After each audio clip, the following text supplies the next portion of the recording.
I want to ask you, who came to the Crocodile for the Smash show last night?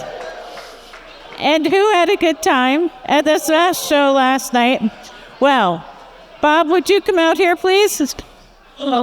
This is Bob Watanabe, board member of Smash, who invited us last night. So, thank you, Bob. We were so honored. It's all you. Thank you. Okay. Thank you, everybody. Thanks for making it out last night. Great to see a lot of friendly faces here and some performers and other folks. I'll be quick. I know we'll have some performers up here in just a minute. I'll be really quick on this. So just to introduce myself, I'm Bob Watt. I'm on the board with Smash. Thank you. For those who know. And we look on the next slide just to kind of show you our mission is pretty simple. We look to keep musicians, get them and keep them healthy. And it's really as simple as that. It started just over 12 years ago. Ian Moore, who performed last night, was one of the co-founders. There's a lot of folks in here who've helped out. And it really is looking at where I look at musicians as part of an underrepresented, under-recognized community, and that's socioeconomic, that's also coming from other areas and identities. So we really look at ways that we can take care of them and fill in some of those gaps. If we look at the next slide, some of our programs that we have. You go next slide, please. Thank you. We really break this down to several pillars. So we started actually with hearing protection. That was one of the biggest things. We were running into folks who were losing hearing and people that were working in venues, same thing. So we were providing a lot of hearing protection, audiology, giving hearing protection and other. And then what we found from there is, there's something else going on. There's something else. So once people start taking care of themselves, that starts to, health begets health, correct? So when COVID hit, we had to pivot really quickly because everything was mental health. All of our members are asking us like, hey, I need help. I'm struggling. I don't know what to do. So we made this hard pivot towards mental health. And with some huge help from Mental Health Fund, the Head and Heart Foundation, Vitology Foundation, and others, we were able to start giving telehealth, being able to do this in a very efficient and really ramp this up in a quick way so someone could contact us and we could get them connected with a therapist within hours. So this was there's a lot of folks in the room who helped make that happen. So thank you to all this. This is how community comes together and does these things. And then as we go through, we have the hearing, the mental health, and there's a lot of gaps if folks already have insurance. So it's looking at vision, looking at dental, and so we have dental clinics, we have vision clinics. We work with folks who are able to get eyeglasses. And then one big thing we also do is if folks actually do have health insurance, if they have it with their spouse or they're working a job, we actually help them navigate. So Karina, our member services person, she will help them sign up if they don't have insurance. If they do have insurance, she'll pull them through and walk them through how to maximize. And every now and again, if anyone who's navigated that, you know that insurance changes all the time. And if you're an employer and you're providing insurance, you know that it changes all the time. So she keeps on top of that and helps them go through. So anytime we can find some little loopholes or get somebody some little extra things, whether it's a massage session, getting some eyeglasses, getting braces, getting anything like that, we will work through those. So it's a constantly evolving piece. And one of the nice things about being a nonprofit is we can be agile like that.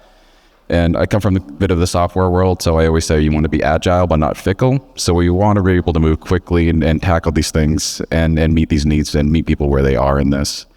And then one of the things, via the next case, when I was doing the images for the navigation, I had the maze, but oftentimes navigation is more like string theory, where it comes through, you're not really sure where you're going and you go down one path and it leads you another. So just again, knowing the navigation piece of how to sign up, how to get maximize your benefits and find those pieces. And another big program we have is the Anti-27 Club. And this is really around harm reduction for overdose protection. So within this, we've given out a ton of Narcan. We do training for venues and for folks that are in the industry. When we have festivals and we'll pull all the venues together, have the folks there. So we make sure they have Narcan, make sure they have, everyone's trained on how to leverage it, give guidance on harm reduction and how to contact 911, et cetera. So this has been a huge piece where we've actually really been able to have a big impact with venues, and pulling this through, and just also working with the law enforcement. Again, we want to have harm reduction. We want to keep people alive, and if we keep them alive, we get them healthy. And then on the next slide, please. Just some quick things for impact. We started just over 12 years ago. Since we started tracking data, 2017, served over 1,200 musicians. We have musicians that will come in and float out, so they're kind of rotating through. We normally have about 350 to 450 members, active members at any one point in time. We've done in the last 12 months just over 1,100 services. So that means 100 times a month, someone is getting mental health services, they're getting a dental clinic, they're getting vision. So we're providing that. And this is really all donor funded. So we are what we raise and pulling this through. We've done 400 plus, is probably more than that now, of high fidelity hearing protection. I think a lot of folks have the smash cases that you'll see the earplugs in. We provide that. We're doing hearing testing and other. And then with the Narcan, done actually at the Pearl Jam shows alone, we did about 600 doses of Narcan that we're able to give out to folks. And it allowed us to have conversations with people's, at the Pearl Jam shows, a lot of people's parents, and they were bringing that to their kids who are in college or young adults who are going out. So really we're looking at all these multifaceted approaches. And then one other thing I'll mention as our approach is we look at capability building. Similar to with harm reduction with the venues and other, when we work with a dentist, when we work with the mental health care professionals, we want them to be able to meet musicians where they are. So if there's a nutritionist and they're saying, hey, you can't be eating Taco Bell every night. It's like, well, I'm on tour. That's all that's available at 3 a.m. So it's finding those better choices and mitigating some of those things of what that lifestyle looks like and going from there. And if you hit the next slide, please. And then so folks that were here last night, just want to showcase this. We had a wonderful time. We have an annual show, and we'll do a tribute to a band or an artist, and then have local guest artists come up and go through. So 2 of those guest artists are going to join us here today, and it's Jeff Fielder and Tekla Waterfield, and I'll bring them up when they're ready. And thank you for the time and work to get us back on schedule, and we'll go from there. Thank you so much for your time. I appreciate it.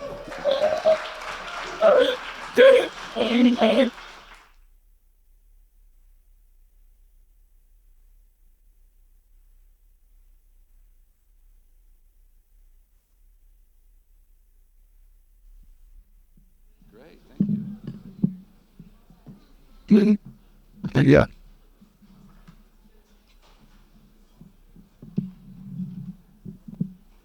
So we decided just to kind of sing into the room instead of plugging us all in. So we'll have this slight reinforcement.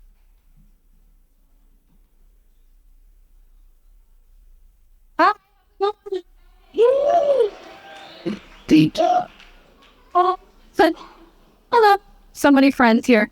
My name is Tekla Waterfield. This is my husband and musical partner, Jeff Fielder.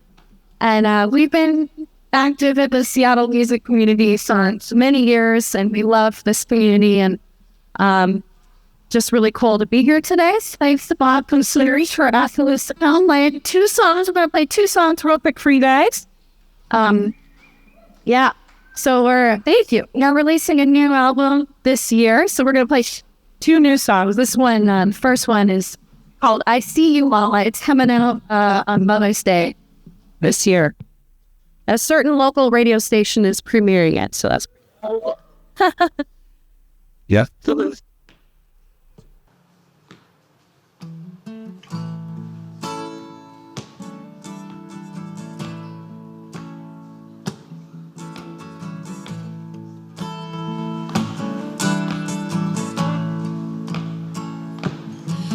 I see you, Mama. I see you. I see you, Mama. Everything that you do, you come a long way. Your love is great.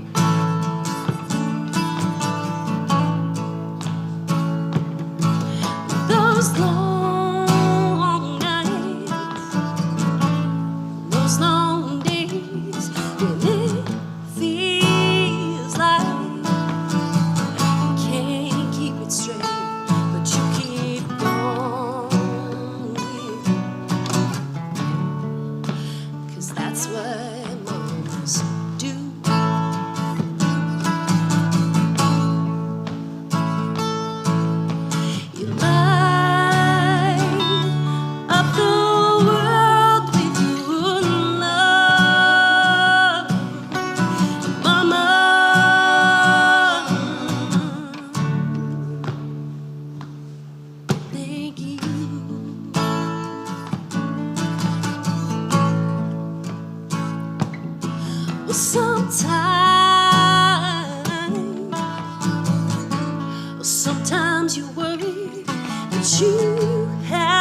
gonna be alright.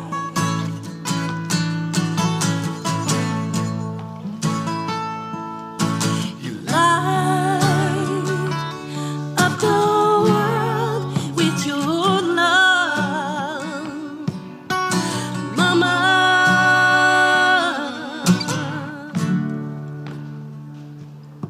Thank you.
I wrote that song after becoming a mom. We weren't sure if we were gonna do the kid thing.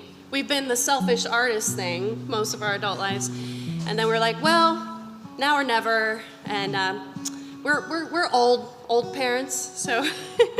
But yeah, it's a joy and it's a challenge and it's all the things that everybody says it is. And that one's for my daughter Eden. This next one, our daughter. This next one, he has something to do with it. Just a little something. This next one we're gonna play, I was really listening to this last panel you guys were talking about the music industry and just like trying to figure it out and how to make it all work and how to make a living and how to like do what you love, but like connect all the dots, and we're doing it. Like people look at us and they're like, oh, you're doing it. We're both making music and we're active and we're fully in it, but we struggle all the time. We're still like, how are we gonna are we gonna be able to keep doing this? Because it's tricky, but we do it because we love it, and it just feels like that's what is in us. That's our language. That's who we are. But this next song I wrote feeling frustrated about all that, like, and wanting to like not be, you know, feeling like a broke artist forever. So this one's called Something My Own, and yeah, that's what's up. All right.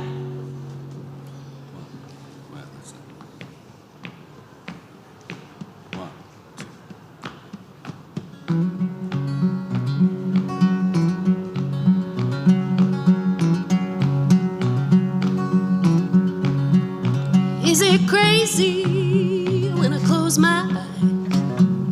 I see rooms filled with light. Is it crazy to wanna go where there is a kitchen warm and wide? I came up in trailers, sleeping 4 on the floor, in the spare room with strangers we didn't know. Moved 27 times by 27 years old. Never learned to plant a seed and watch it grow. Is it crazy to want something my own?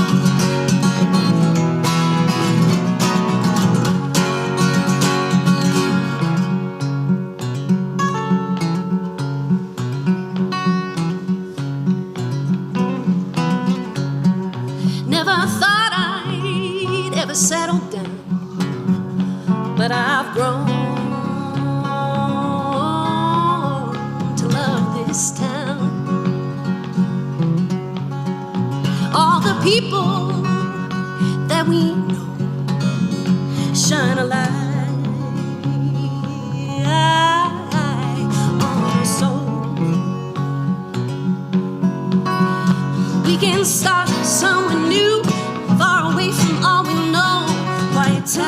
quiet life, quiet road.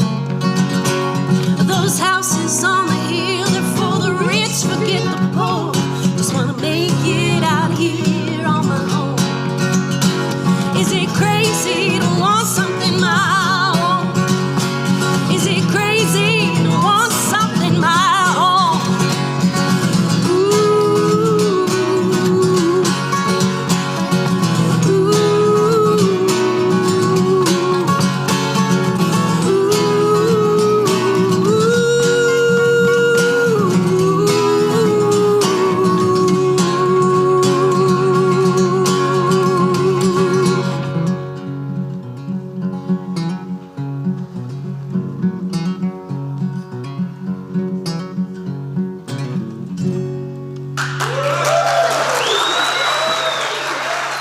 love you guys.